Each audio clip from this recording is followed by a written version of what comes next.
nous sommes très heureux de nous retrouver, particulièrement dans ces périodes de rentrée. J'espère que pour ceux qui reviennent des vacances, vous êtes bien reposés. Je me dis toujours que ceux qui reviennent des vacances, en général, ils sont plus souriants que la moyenne.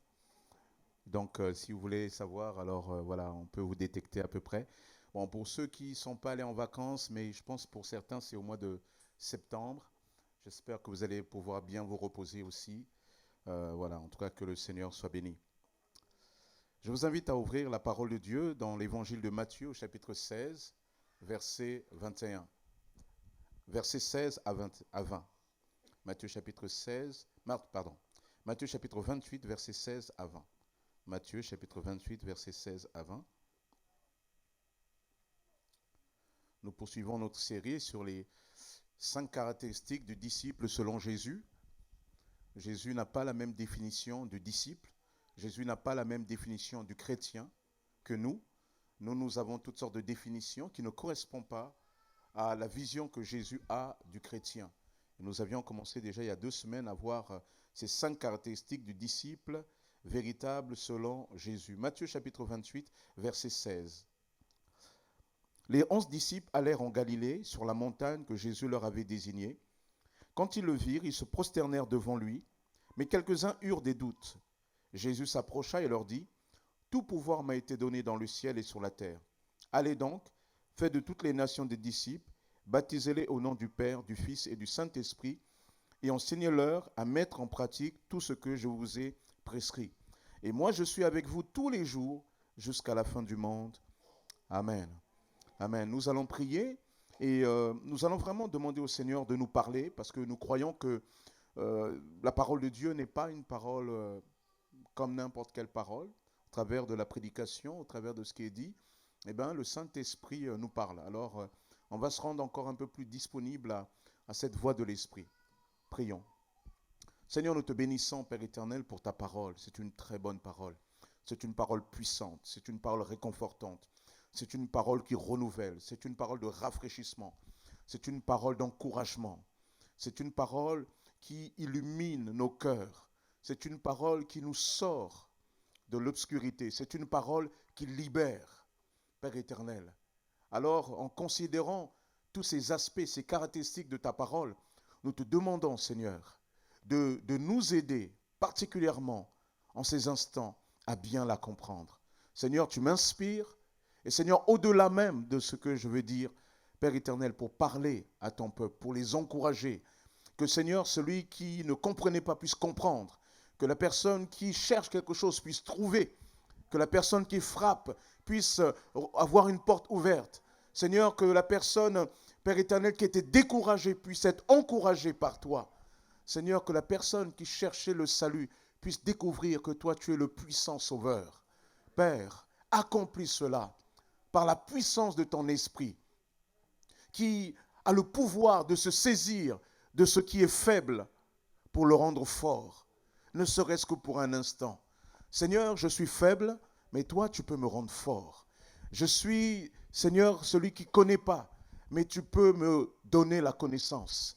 Seigneur, je te prie véritablement d'illuminer premièrement mon cœur, le cœur de tes enfants, afin que nous comprenions ensemble l'espérance qui s'attache à ton appel. À toi, Père, l'honneur, la gloire et la puissance en Jésus. Amen. Amen. 5 caractéristiques du disciple selon Jésus. Il y a des personnes qui sont chrétiens parce qu'elles ont été élevées dans une famille chrétienne. Il y a des personnes qui sont chrétiennes parce qu'elles adhèrent d'une certaine manière aux paroles de Jésus, comme on peut adhérer aux paroles d'un philosophe. Il y a des personnes qui sont chrétiens parce qu'ils ont vu les autres aussi suivre Jésus, mais ils sont comme de loin. Mais Jésus donne dans la Bible sa propre définition du chrétien. Et nous avions vu la dernière fois donc 5 caractéristiques du disciple selon Jésus. La première des caractéristiques que nous avions vues, c'est que c'est exprimé dans ce passage de Matthieu chapitre 28. Allez, faites de toutes les nations des disciples, les baptisant au nom du Père, du Fils et du Saint-Esprit. La première caractéristique du disciple selon Jésus, c'est un homme, c'est une femme baptisée. Autrement dit, c'est un homme, c'est une femme qui a pris une décision publique devant Dieu devant les hommes, devant le monde invisible. C'est-à-dire que la relation avec Dieu est comme un mariage, et ce mariage ne peut se vivre simplement dans l'intimité de notre chambre, dans l'intimité de notre maison, mais elle doit aussi quelque part être connue. Elle doit se dire, elle doit se prononcer, elle doit se faire connaître. Parce que lorsqu'on aime véritablement, on le proclame, on le dit. Je ne connais pas de personne qui aime et qui a honte de dire qu'elle aime cette personne. Voyez ? Donc, quelque part, aimer, ça se dit. Et c'est un acte public. Et la Bible enseigne que parce que lorsque nous nous engageons, publiquement avec Dieu, alors Dieu aussi s'engage publiquement avec nous. Si tu veux que Dieu s'engage avec toi, alors toi, tu dois t'engager avec Dieu. Dieu, on ne peut pas, quelque part, être un observateur objectif et dire, bon, je vais voir ce qu'il va donner. Non, il y a un moment donné, il y a un pas à faire. Il y a un pas à faire. C'est le pas de foi. Et lorsque tu t'engages avec Dieu, alors Dieu s'engage avec toi. Jésus dira, c'est pourquoi toute personne qui déclarera publiquement pour moi, qui se déclarera publiquement pour moi, je me déclarerai moi aussi pour elle devant mon Père céleste.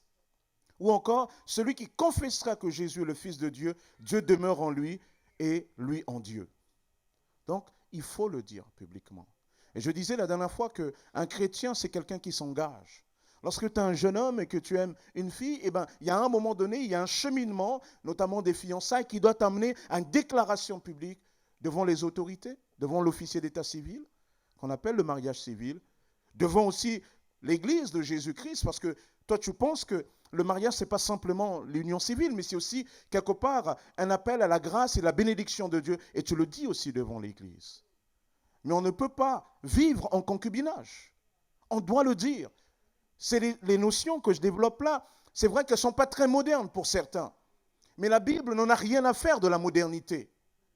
La Bible, elle se présente comme la parole de Dieu qui est éternelle. C'est aux hommes de se plier à cette parole et non à elle de se plier à la parole des hommes et au temps des hommes. Voyez ? Et à leurs mœurs. Un chrétien, c'est quelqu'un d'engagé. Deuxième caractéristique que nous avions vue la dernière fois, c'est une personne qui est à l'écoute. Elle s'engage et elle s'engage aussi à écouter Dieu. Et je vous disais que le mot écouter, c'est vraiment au cœur de la foi juive de l'époque. Il y avait le fameux schéma Israël. C'est-à-dire ce rappel de Deutéronome, chapitre 6, verset 4, où Israël, lorsque le peuple d'Israël se réunit, il était récité, on récitait cela le matin et le soir, accompagné de bénédictions. On disait, Shema Israël, Yahvé Elohim, Yahvé Erad. C'est-à-dire, écoute Israël, l'Éternel est notre Dieu, l'Éternel est un. Le peuple d'Israël devait comprendre que devant Dieu, il était invité à écouter. À écouter. Ésaïe 50. Le Seigneur m'a donné le langage des disciples pour que je sache soutenir par la parole celui qui est abattu. Il réveille, oui, matin après matin, il réveille mon oreille pour que j'écoute comme le font les disciples. Un véritable disciple, c'est quelqu'un qui écoute la parole de Dieu, qui la médite, qui l'écoute, mais pas simplement pour l'écouter. Et aujourd'hui, parce que nous voyons aujourd'hui le troisième point, ce n'est pas simplement quelqu'un qui écoute, mais c'est quelqu'un qui garde, c'est-à-dire qui obéit à cette parole, qui obéit. Et il dit aux Juifs qui avaient cru en lui, si vous demeurez dans ma parole, vous êtes vraiment mes disciples. Jean 8, 31. Voyez ? Donc, il écoute dans le but de le vivre, de le traduire en acte. Voyez ? Et la Bible dit que si nous ne sommes pas dans cette écoute-là, si on n'est pas dans cette obéissance à la parole de Dieu, il dit, nous ne lui appartenons pas. Il ne suffit pas juste d'écouter, mais il faut obéir. Jésus dira, si quelqu'un entend mes paroles, mais n'y croit pas, ce n'est pas moi qui le juge, car je suis venu non pour juger le monde, mais pour le sauver. Donc, qui écoute ma parole, qui entend ma parole, et n'y croit pas, c'est pas bon. Tu écoutes, tu crois, tu obéis, Et cet enseignement, elle est primordiale. Garder la parole de Jésus, ça rappelle que la foi chrétienne, ce n'est pas simplement une adhésion intellectuelle, mais c'est quelque part entendre la voix de Dieu et répondre dans son quotidien, dans son attitude, dans le travail, à l'école, dans le rapport avec les autres, dans sa manière d'exécuter son travail, c'est de répondre par « Parle Seigneur, ton serviteur écoute ». Voyez? Donc il ne suffit pas juste d'écouter, mais en nous écoutant pour obéir. Et lorsque nous sommes dans cette obéissance-là, alors nous sommes dans la consommation de notre salut. Le salut, c'est à la fois un être, mais c'est aussi un devenir.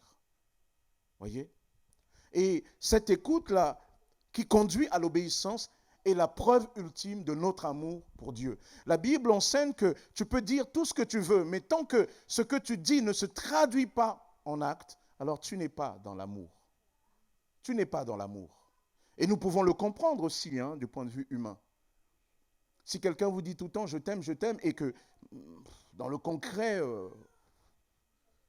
ça ne se voit pas, ce n'est pas de l'amour. Et on doit faire attention, même en tant que chrétien, chrétienne, d'apprendre à ne pas nous laisser bercer que par les mots. Mais aimer, voilà, ça doit se voir. Jean 14, Jésus lui répondit, « Si quelqu'un m'aime, il gardera ma parole. Si quelqu'un m'aime, il gardera ma parole. » Tu aimes Dieu, tu gardes sa parole. Tu serres sa parole dans ton cœur. Il gardera ma parole et mon Père l'aimera. Il l'aimera pourquoi? Parce qu'il garde ma parole. Nous viendrons vers lui et nous établirons notre domicile chez lui. Parce qu'il garde ma parole. Nous viendrons chez lui. Celui qui ne m'aime pas ne garde pas mes paroles. Et la parole que vous entendez ne vient pas de moi, mais du Père qui m'a envoyé. Voyez? Jésus va dire, voilà, il ne suffit pas juste d'écouter, mais il faut aussi obéir. Et cette obéissance-là est un critère, est une marque de ton amour pour Dieu. Amen. Donc, il faut faire attention pour la Bible. Aimer, ce n'est pas d'abord les mots. Un jour, Jésus va raconter une parole. Et il y a un père qui va dire à ses enfants, va faire telle chose dans les champs. Et le premier fils dit, oui, je vais y aller. Et il n'y alla pas du tout. Il s'adresse au deuxième, il dit, va faire telle autre chose. Et celui-ci, il était un peu ronchant et il a dit, non, je ne veux pas. Et finalement, il va se repentir et il va y aller. Et Jésus va dire, celui qui a véritablement accompli la volonté de Dieu, la volonté du Père, ce n'est pas celui qui a dit de belles paroles, mais c'est celui qui a traduit les choses par des actes. Voyez? C'est celui-là qui a montré à quel point il aimait. C'est ça, la différence. Cela me rappelle, lorsque j'étais petit, je ne sais pas pour vous, aujourd'hui maintenant, on a des tondeuses électriques, vous allez chez le coiffeur, je vois même mes enfants, ils vont chez le coiffeur, voilà, on fait des trucs comme ça. Bon, okay. Mais là où je suis né, on n'avait pas tous ces trucs-là. Se faire couper les cheveux, c'était une épreuve. Surtout quand vous êtes petit. C'est plus à les tondeuses, là, en plus, il n'y avait pas l'électricité à la maison. Donc, il n'y avait pas les tondeuses électriques. Alors, c'était ciseaux. Les ciseaux, c'est terrible. Ça prenait tout son temps. Vous êtes là sur le soleil qui tape. Il y avait même des sortes de tondeuses. Alors, c'était plus large, mais il fallait quand même...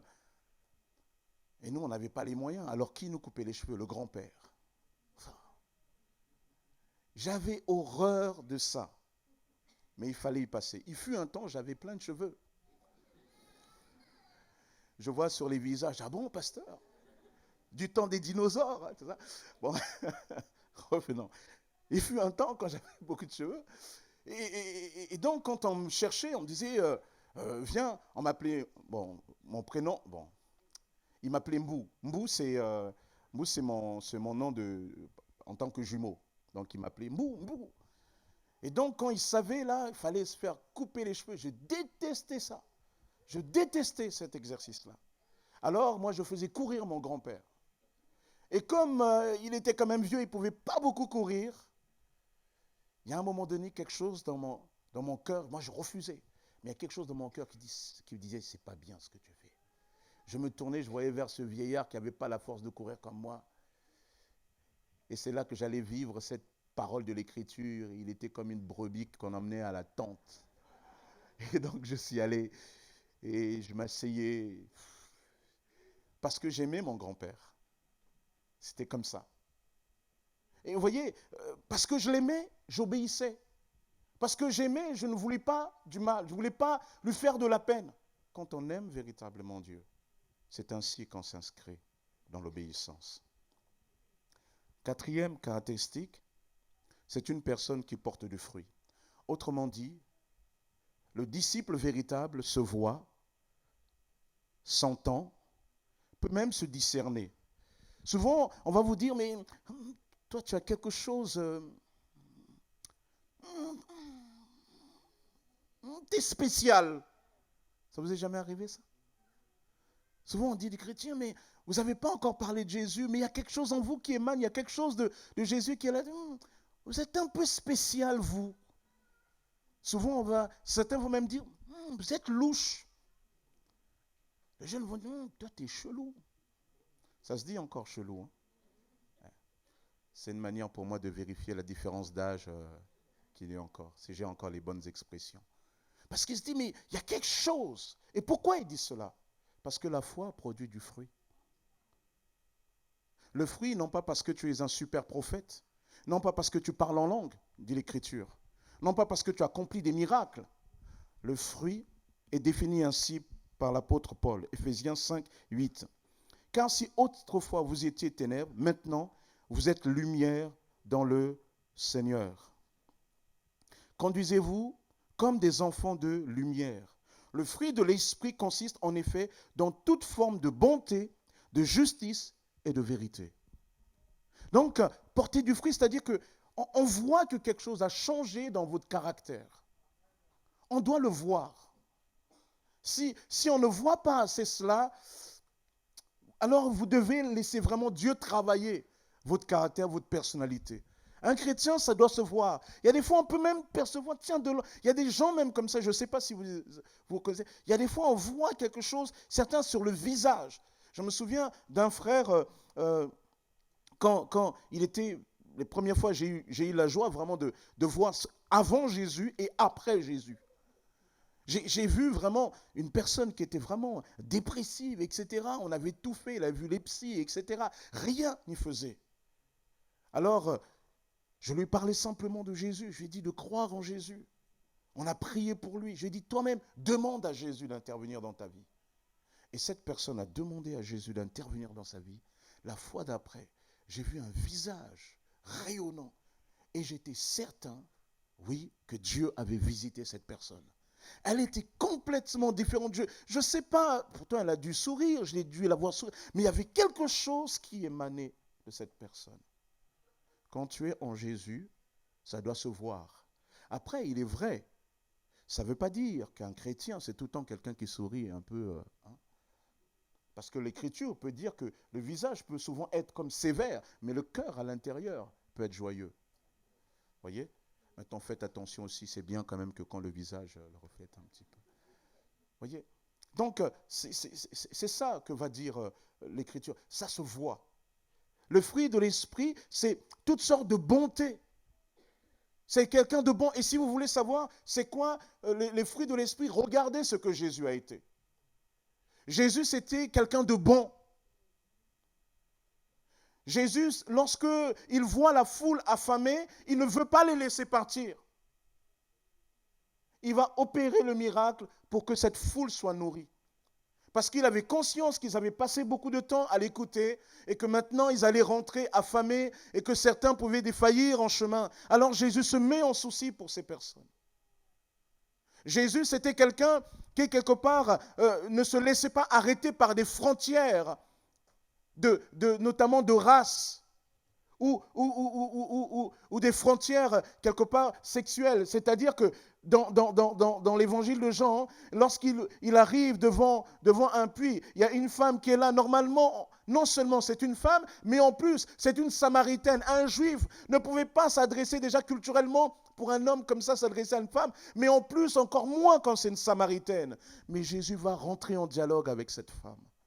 l'histoire nous montrera en fait que Jésus, quelque part, a détourné son chemin. Parce que dans ce territoire de Samarie, là où les Juifs de l'époque, il y avait un conflit entre les Samaritains et les Juifs, ils ne s'appréciaient pas. Mais Jésus avait un projet pour ce village.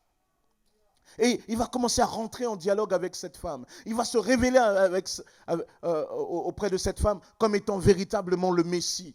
Et cette femme va aller dans son village, va dire, écoutez, voilà un homme qui m'a raconté toute ma vie. Ne serait-il pas le Messie? Les autres vont venir, vont écouter Jésus et vont dire à la femme, tu sais, ce n'est plus simplement parce que tu as parlé que nous croyons, mais nous-mêmes nous avons vu. Mais pour vivre cela, Jésus a débordé de la frontière du Samaritain, du fait que c'est une femme. Et là, frères et sœurs, laissez-moi vous dire, c'est trop facile souvent d'être entre nous. C'est bien d'être entre nous, on en a besoin. On a besoin de ce moment aussi où on est ensemble, on se ressource entre nous. C'est bien. Mais le cœur du sermon sur la montagne, c'est sortir de son propre cercle pour aller vers l'autre.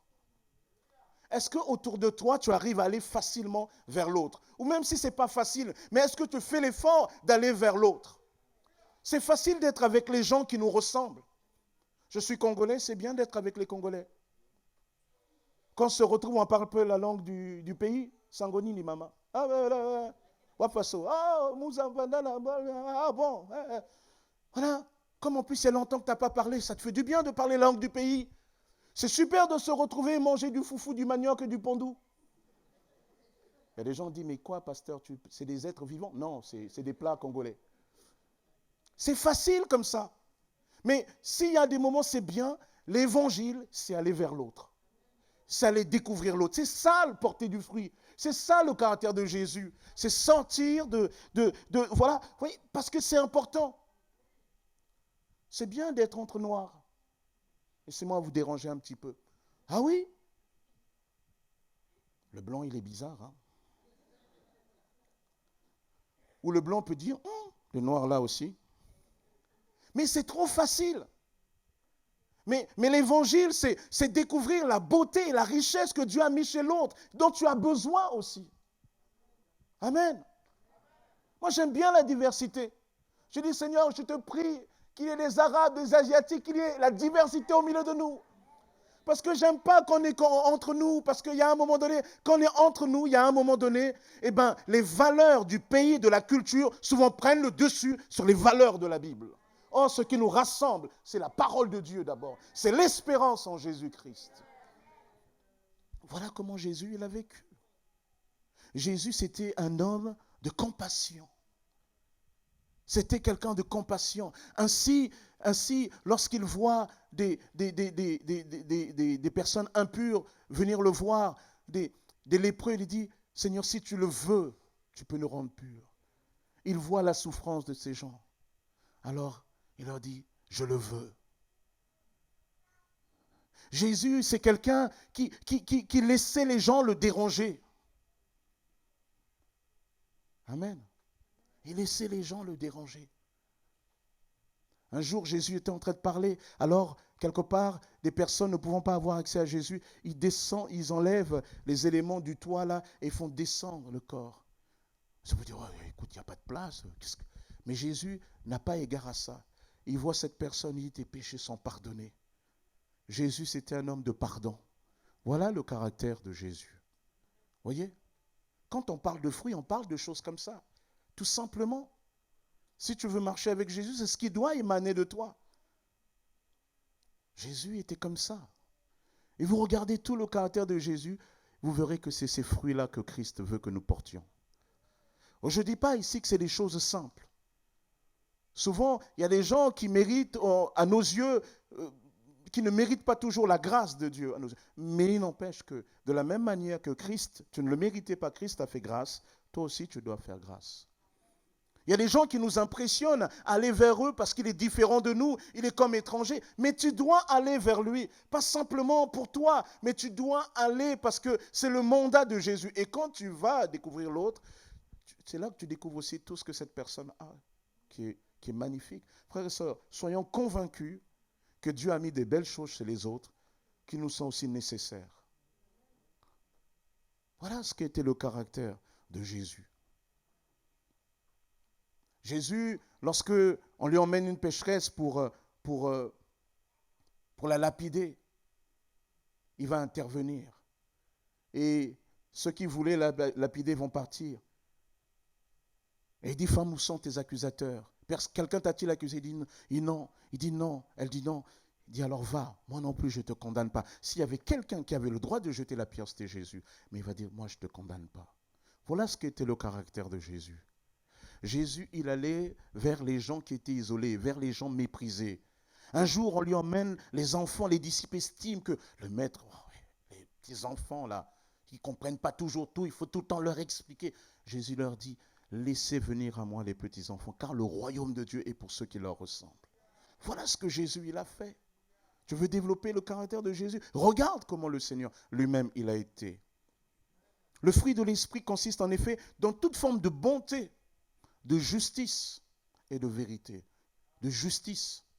Marcher dans la justice. Marcher dans la vérité. Les fruits.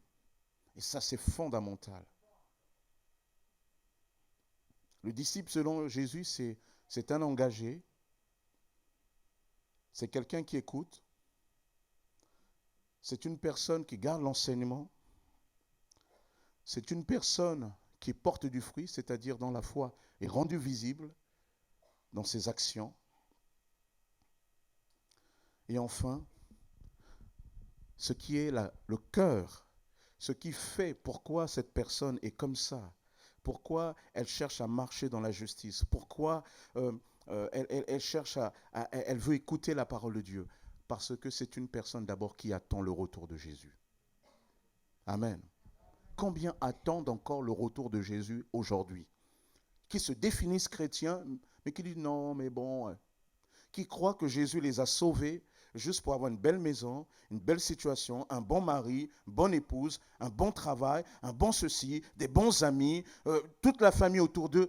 Christ a sauvé, c'est les grâces du salut. Mais le salut ultime, c'est dans le ciel. Notre espérance est céleste. Et Jésus, pour révéler cela, il faut qu'il revienne. La Bible dit qu'il va revenir. Jésus revient. Jésus revient. C'est un enseignement tellement fondamental que voici parmi les deux recommandations de Christ, le baptême, la deuxième chose que Christ il a voulu absolument que nous retenions, c'est la Sainte Seine. Et la Sainte Seine que nous avons célébrée tout à l'heure, célèbre, rappelle de manière profonde que Jésus revient. Amen. 1 Corinthiens 11, 26, en effet, toutes les fois que vous mangez ce pain et que vous buvez cette coupe, vous annoncez la mort du Seigneur jusqu'à ce qu'il vienne. Donc, la Sainte Seine est un langage. Et pourquoi le Seigneur veut que ce langage soit rappelé chaque fois que nous sommes ensemble? C'est parce qu'il y aura la tentation, plus nous allons avancer, d'oublier que le Seigneur revient. Il y aura des choses de la terre qui vont nous accaparer.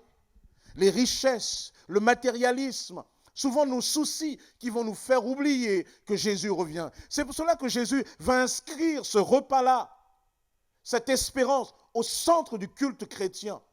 On pourrait d'une certaine manière dire, le centre du culte chrétien finalement, même si ça prend beaucoup de temps, ce n'est pas d'abord la parole de Dieu, mais c'est la Sainte Seine.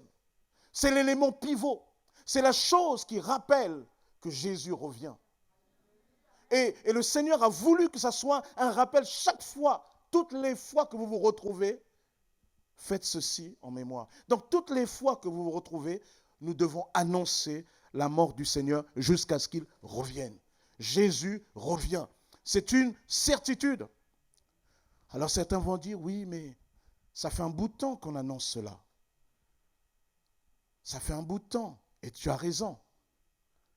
Et je vais même te dire que d'autres ont pensé avant toi. Ce n'est pas nouveau. Mais il n'empêche que Jésus revient. Voilà comment le texte biblique appréhende cela. 2 Pierre, chapitre 3, verset 3. Sachez avant tout que dans les derniers jours viendront des moqueurs, pleins de railleries.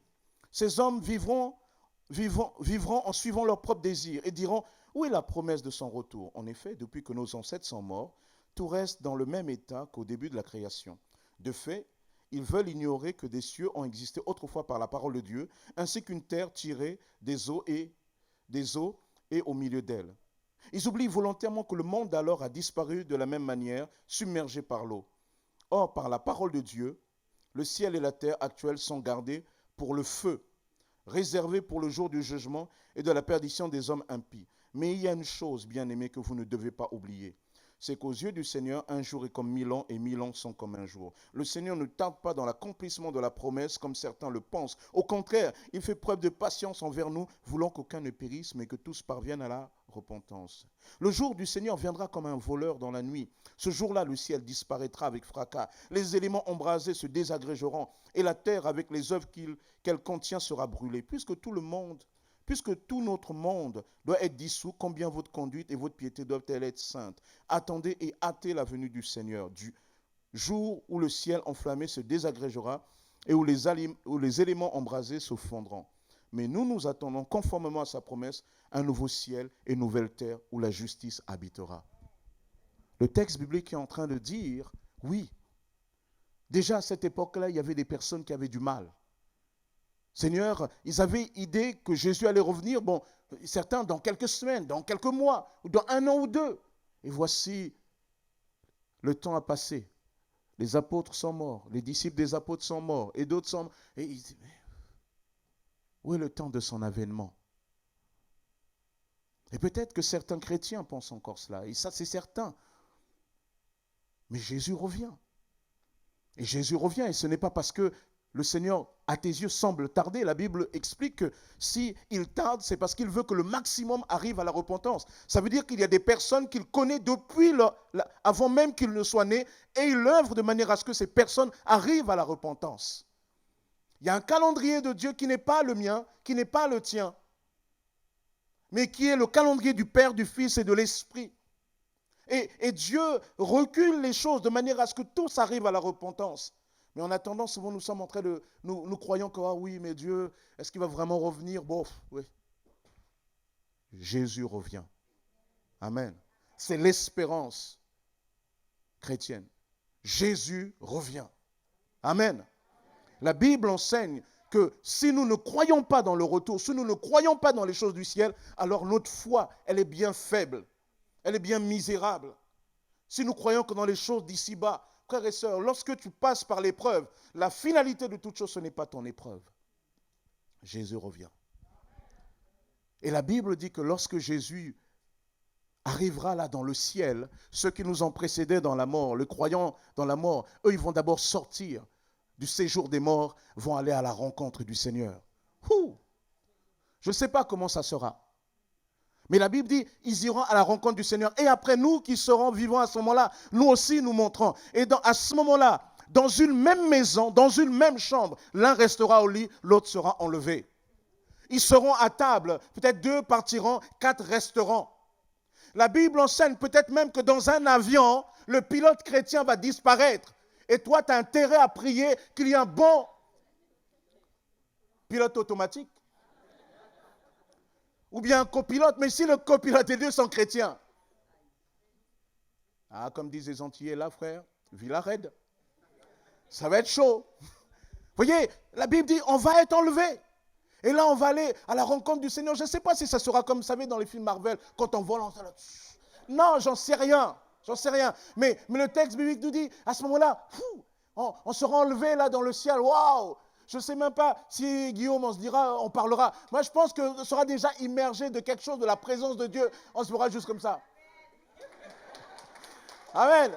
Vous voyez, ça sera juste... on sera là. Et vous savez, il y a des gens qui disent, la présence de Jésus, elle est extraordinaire. Pour vous donner un exemple. Il y a des fois, nous disons, oui, un tel est mort, quand il est là dans le ciel, il veille sur moi. Je vais te dire, il ne veille pas sur toi.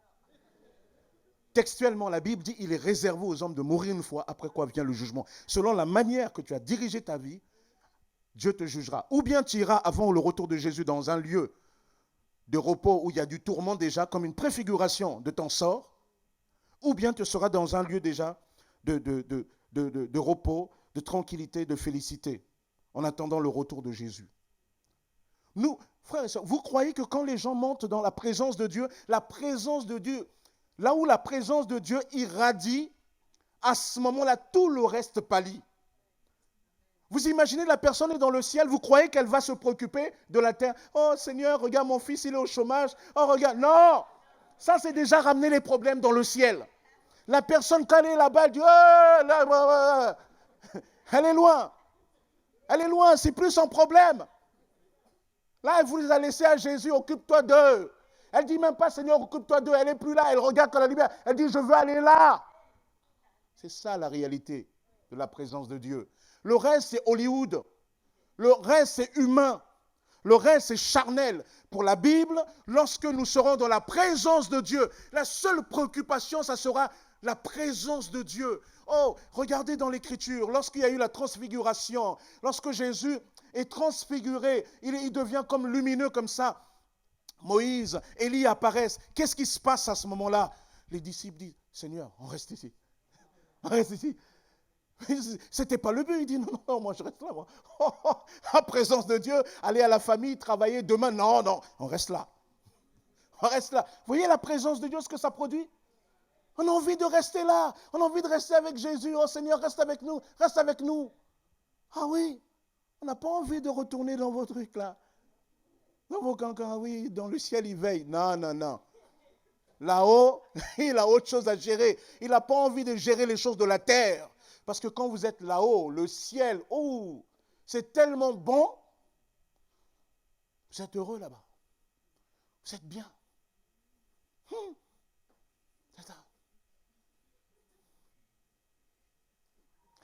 C'est tellement bon, vous ne vous souvenez même plus des choses de la terre. Non mais ne croyez pas que... Regardez bien le texte biblique, hein, elle ne dit pas ce que Hollywood veut nous montrer. Hein. Ah oui, quand il est là-haut, on préoccupe de la terre. Non, non, non, non, attendez, arrêtez.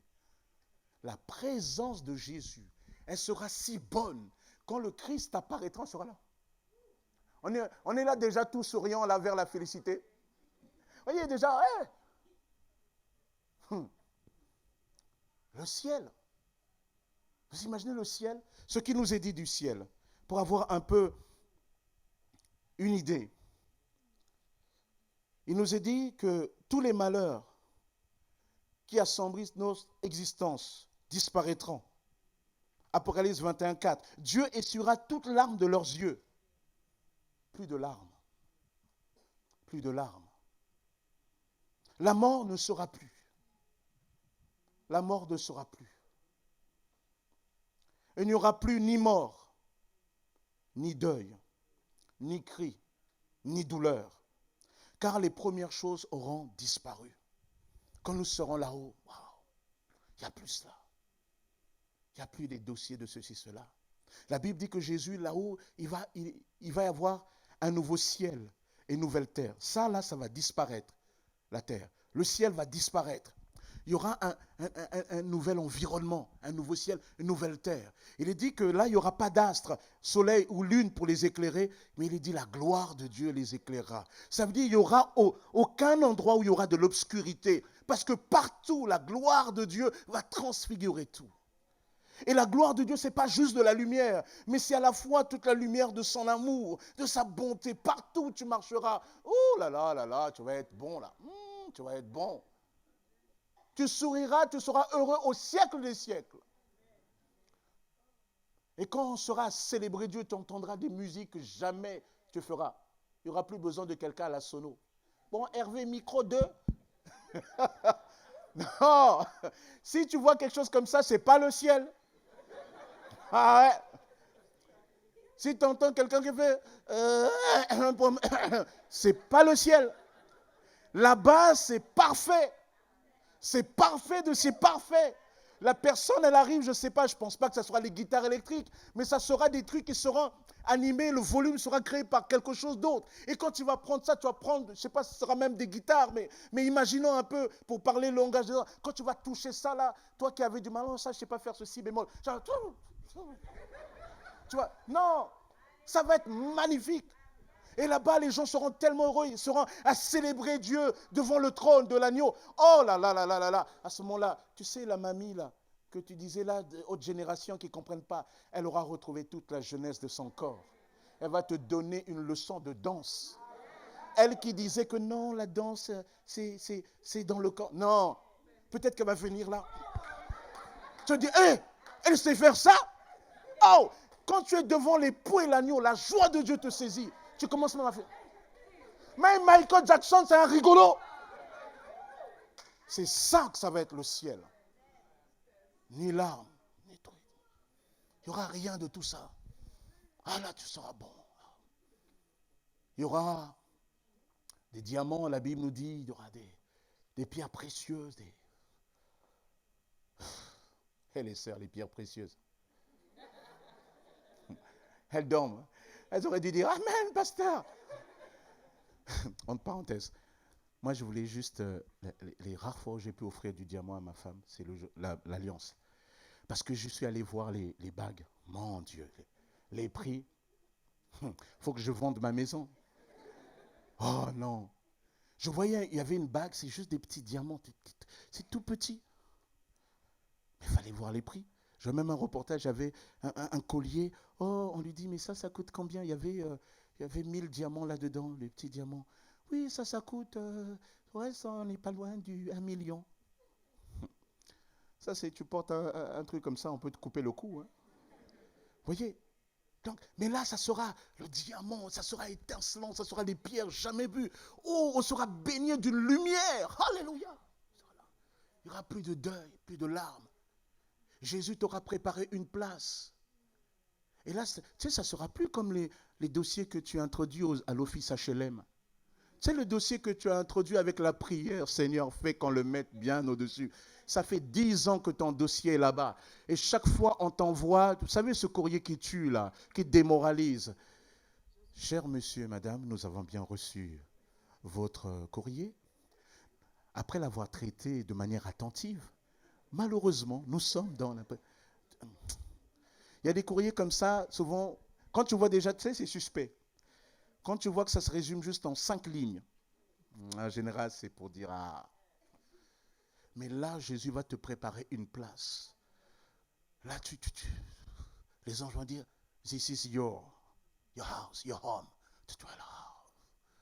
Oh. Alléluia. Tu vas être là. Il y aura des récompenses, nous dit le ciel. Il y aura des récompenses. Ça veut dire la manière que tu auras vécu ta foi, tu seras récompensé.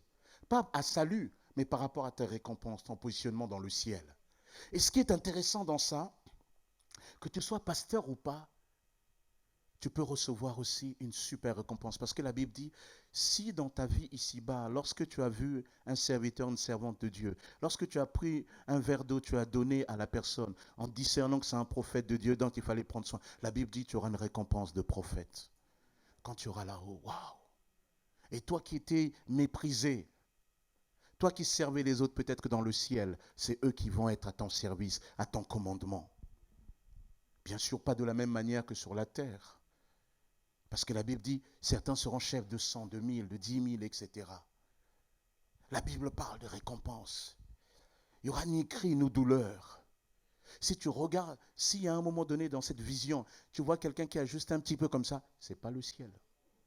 Ce n'est pas le ciel. Tu es au mauvais endroit. Il n'y aura pas cela.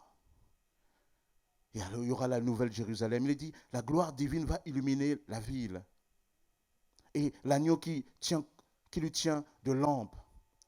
Apocalypse 21, 27. Il n'entrera rien de souillé, ni personne qui se livre à l'abomination et au mensonge, mais ceux-là seuls qui seront inscrits dans le livre de vie de l'agneau. Ça veut dire que dans ce nouveau ciel, le diable ne pourra plus venir nous tenter. Vous savez pourquoi? Parce qu'il sera lié au siècle des siècles, dans les temps de feu dont tu ne pourras jamais sortir. Complètement libéré de lui et de sa tentation. Mais le territoire nouveau, il ne pourra rentrer rien de souillé. Et là, tu pourras te reposer. Alléluia. Ouh, ouh. Nous serons avec le Seigneur pour toujours. Jean le résume ainsi, nous verrons sa face. Nous verrons sa face. Wow. Wow. Nous verrons sa face. Yes.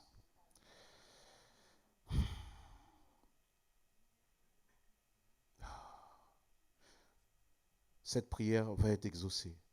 Je présentais à l'Éternel un seul souhait, mais qui me tienne vraiment à cœur. Je voudrais habiter dans la maison de l'Éternel tous les jours de ma vie, afin d'admirer l'Éternel dans sa beauté et de chercher à le connaître dans sa demeure. Alléluia, tu seras exaucé. À cause de cette espérance-là, le chrétien est invité à régler sa vie, de manière à ce que lorsque le Seigneur viendra, eh bien toi tu sois prêt. Tu sois prêt. Il ne faut pas que tu sois surpris. C'est quand on vient te dire, tu viens, attends, je mets d'abord mon pantalon. Non, ça c'est trop tard. Quand la lumière, là, dès que, ça va être comme un clin d'œil. Tu vois la lumière, boum, boum, t'es parti. Et là, tu ne pourras pas dire, non, mais Seigneur, tu vois, c'est parce que, tu vois, mes parents, mais en fait, non, les théories foireuses, là, ça ne tiendra pas. Ça ne tiendra pas. C'est pour cela qu'aujourd'hui, si tu entends la voix de Jésus te parler, n'endurcis pas ton cœur. Dis, Seigneur Jésus, oui, moi je veux vivre cette espérance-là. Oh oui, être chrétien, c'est cela. C'est attendre le retour de Jésus. Jésus revient. Alléluia. Il nous prendra avec lui, il nous amènera avec lui dans la gloire. Alléluia.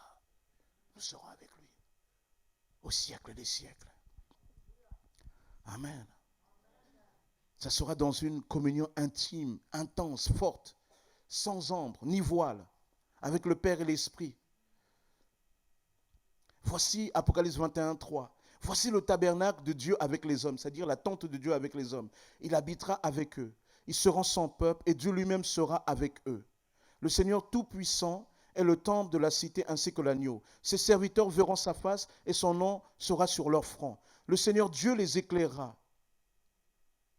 Amen. La vie éternelle, c'est connaître. C'est connaître. Et là, nous serons dans la connaissance de Dieu. Le disciple doit attendre.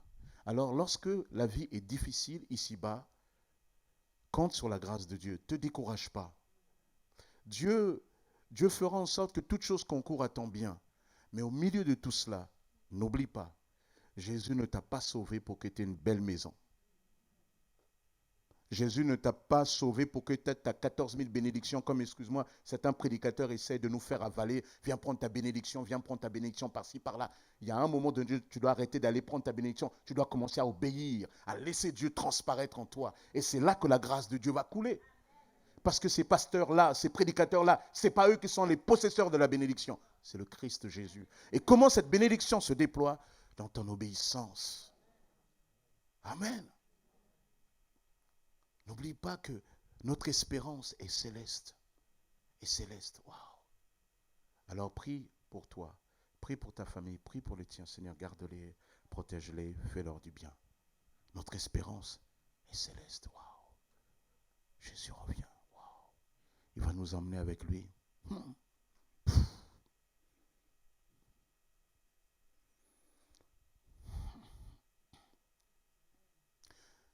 Et c'est là que tu dois faire attention, jeune homme, jeune fille. Ce n'est pas la foi de ton père ni de ta mère qui va t'emmener au ciel. C'est aujourd'hui que tu détermines toi-même pour Dieu. Il y a des entretiens pour les baptêmes là, où tu peux t'inscrire à la sortie. Va t'inscrire. Il est temps de prendre des décisions. Arrête de tourner en rond. Un véritable disciple s'engage. Si tu ne t'engages pas avec Dieu, ne t'étonne pas que Dieu ne s'engage pas avec toi. Engage-toi avec Dieu. Toi qui t'es engagé avec Dieu, sache que toute chose concourt au bien de ceux qui aiment Dieu. De ceux qui sont appelés selon ses desseins. Et lorsque tu es dans cet engagement-là, attends-toi chaque jour à ce que le Seigneur peut venir à tout moment. Tu es là en train de dormir, pouf, tout d'un coup tu es ailleurs.